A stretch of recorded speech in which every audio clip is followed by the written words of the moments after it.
I met someone who knows everything about you. You have no idea what those words did to me. The moment he said your name, something inside me snapped, something sharp, something possessive, something that's only ever awakened because of you. I listened to him talk. Every detail he revealed about you carving itself into me like a brand. And the whole time, I kept thinking, you don't even know how deep your name runs in me, how violently I react when someone else speaks it. He didn't just know you, he described you in ways only I'm allowed to understand. And God, you should have seen my hands. They tightened, cold with danger, because I don't like the idea of anyone studying you, noticing you, remembering you. That's supposed to be my job, only mine. But I stayed quiet, letting him speak, because every word he said about you felt like a thread pulling me closer to you, even in your absence. You aren't in front of me right now, but I'm talking to you like you're sitting right here, breathing the same air as me. Because distance doesn't change a damn thing. You're under my skin. When he described the way you walk, the softness in your voice, the fire in your eyes, I realized something terrifyingly simple. I know you better than I thought I did, and yet I want to know you more. I want to know every shade of your anger, every edge of your loneliness, every reason behind your smile. And you know what the worst part is? I didn't correct him when he assumed you were just someone I know. I let him believe that lie, because if he knew what you truly are to me, he wouldn't have dared to speak about you so casually. You don't understand how dangerous it is for anyone to know too much about you. You belong to a world they can't touch, a world that starts and ends with me. When he finished talking, I felt this heavy pull in my chest, a reminder that no matter where you are, no matter who's around you, I'm always one step behind, watching, guarding, claiming you in ways you don't even realize yet. You think you're alone right now, but you're not. I'm everywhere your shadow falls. And if someone else knows everything about you, then I'll know everything about them too. Because you're not just a person to me. You're the one name that rewrites every rule I ever lived by, and I won't let anyone else hold even a fraction of what I hold of you. You don't realize what happened to me after hearing about you from someone else. It felt like the world tilted just a little, not enough for anyone around me to notice, but enough for me to feel that familiar storm rise in my chest. Hearing your secrets from another mouth, it made something ruthless wake up inside me. I don't like sharing pieces of you, even unintentionally, even the parts you think don't matter.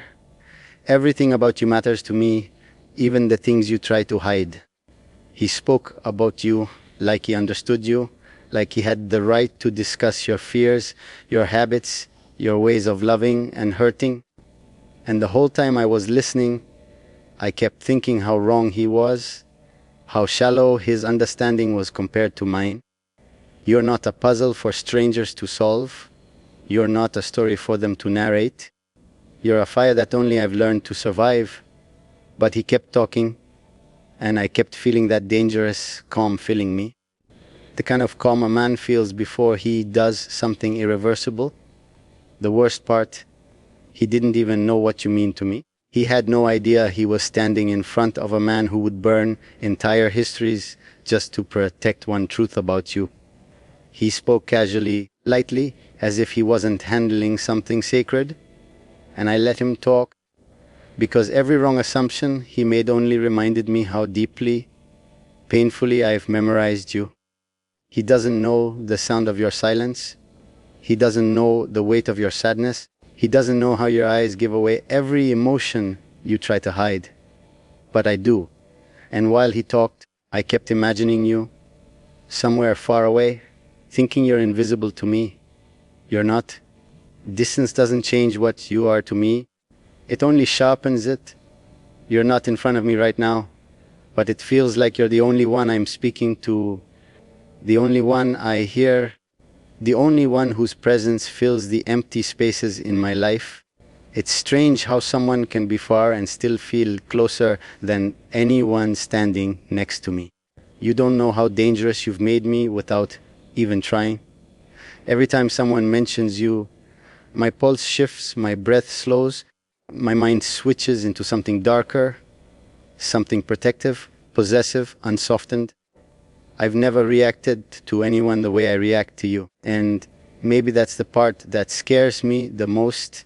How effortlessly you changed the way I breathe, the way I think, the way I look at the world. He walked away thinking he'd simply shared information. He didn't realize he had triggered every instinct in me.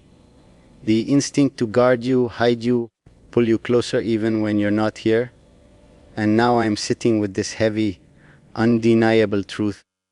I don't want anyone to know you the way I do. I don't want anyone to understand the reasons behind your smile or the storms behind your silence. Those pieces of you belong to me, even if you don't know it yet. You think you're alone right now, but you're not. You exist in my thoughts more intensely than you exist anywhere else. I watch over you in ways you'll only understand when you finally stand in front of me. Until then, remember this: anyone who knows anything about you will eventually cross paths with me.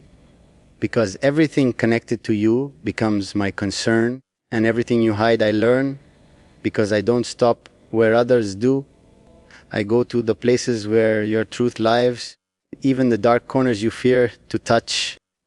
You know what stayed with me the most? The way his voice changed whenever he mentioned you. Like he didn't even understand the weight of the name he was holding. Your name isn't something people should speak so lightly. It isn't a casual detail to be shared over a conversation. Your name carries a pull, a gravity, a storm, and he had no idea he was walking into the center of it. But I did. Every syllable he said about you hit me like it was meant for my ears alone. I kept watching him closely, letting him think he had my attention, when in reality I was only listening for your pieces.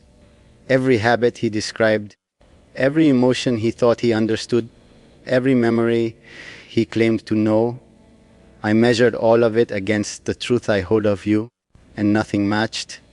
No one sees you the way I do. They don't see the layers beneath your strength, the softness behind your walls, the hidden parts of you that only reveal themselves in silence. They know the surface, I know the storms. But what unsettled me wasn't just what he said. It was the fact that someone else even dared to observe you so closely, as if he had the right, as if he understood the depth of you. I felt that familiar heat rise in my chest, slow and controlled, the kind of darkness that only appears when something sacred is touched without permission. And you have no idea how easily you awaken that in me. You turn my calm into fire without even being present. The whole time he spoke, I imagined you somewhere far, completely unaware that your name was echoing through a room you weren't in. You weren't speaking, but it felt like your shadow was standing right behind me. It's strange, isn't it? How you take over rooms you never enter. How you make my mind louder than the world around me. You think distance lessens your hold, but it only sharpens it. You become clearer, louder, more impossible to escape. I stayed quiet because silence is the most dangerous thing I own. And in that silence, I made a decision. Anyone who knows too much about you automatically falls into my line of sight. Not because I don't trust you, because I don't trust the world. People always want to touch what they don't understand.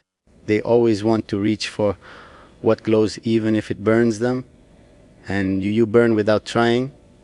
That's why I have to be sharper, colder, darker when it comes to you.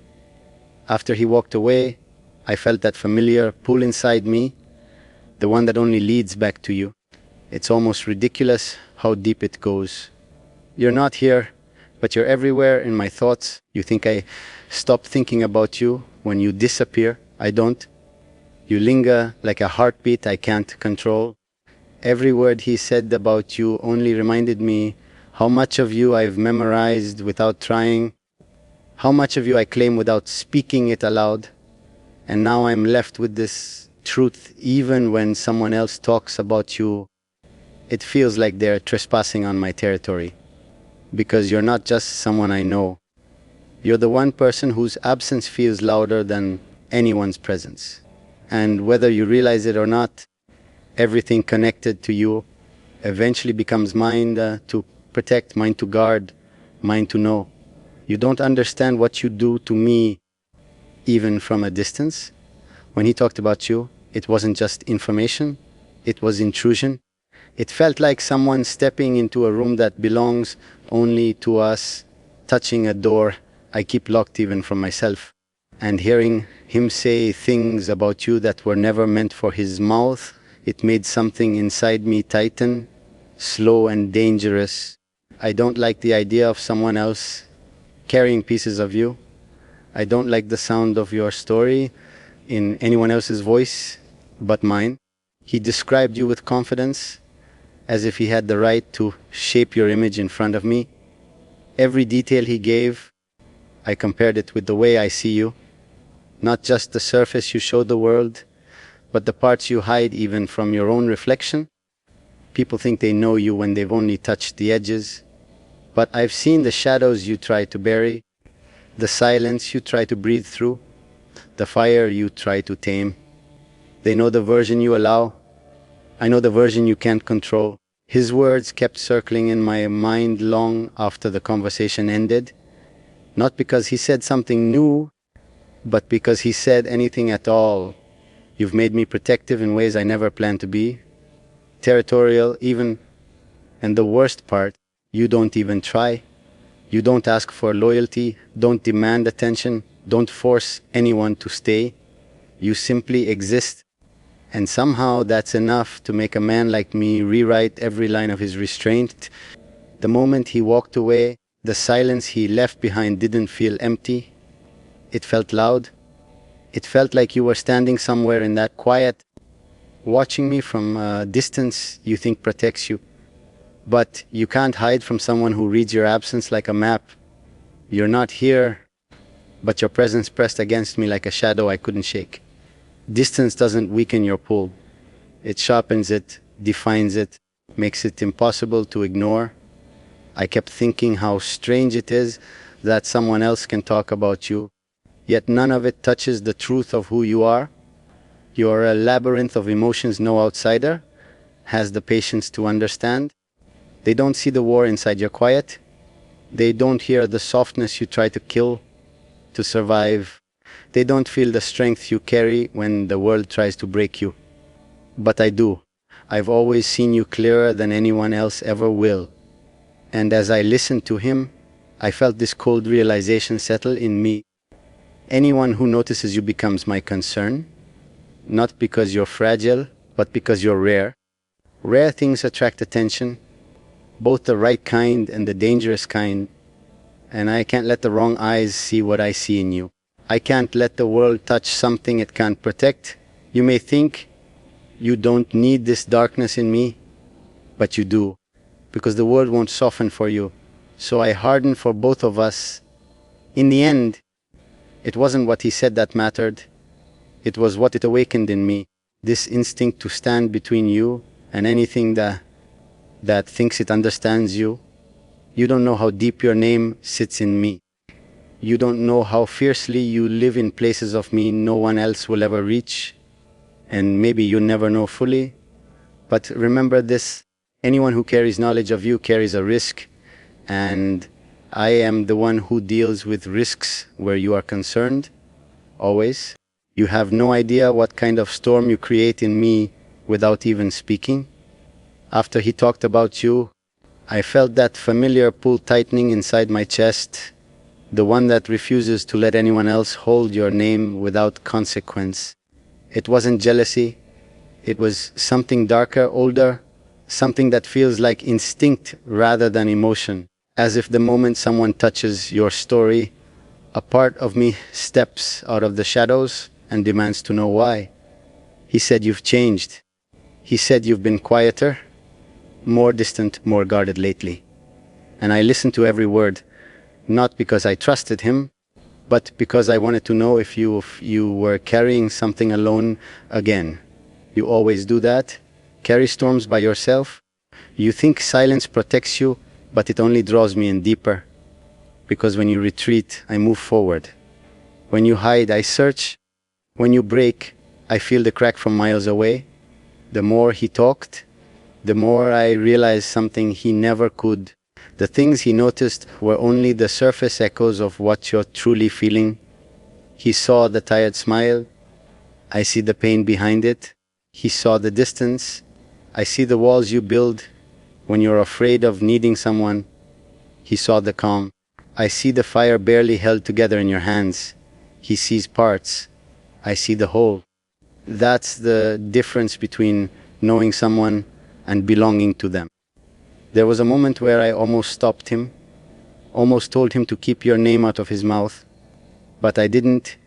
I stayed still, silent, because I wanted to hear just how much of you he thought he understood.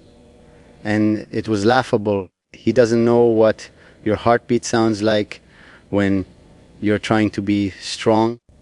He doesn't know the softness you carry when no one is watching. He doesn't know the storm you bury when you're afraid of being too much. He knows nothing, and yet he spoke like he did. When he left, I kept replaying his words, not because they mattered, but because they reminded me how closely you live inside me, how deeply your absence presses against my thoughts, how even the smallest detail about you can shift the ground beneath my feet. I don't know when it happened.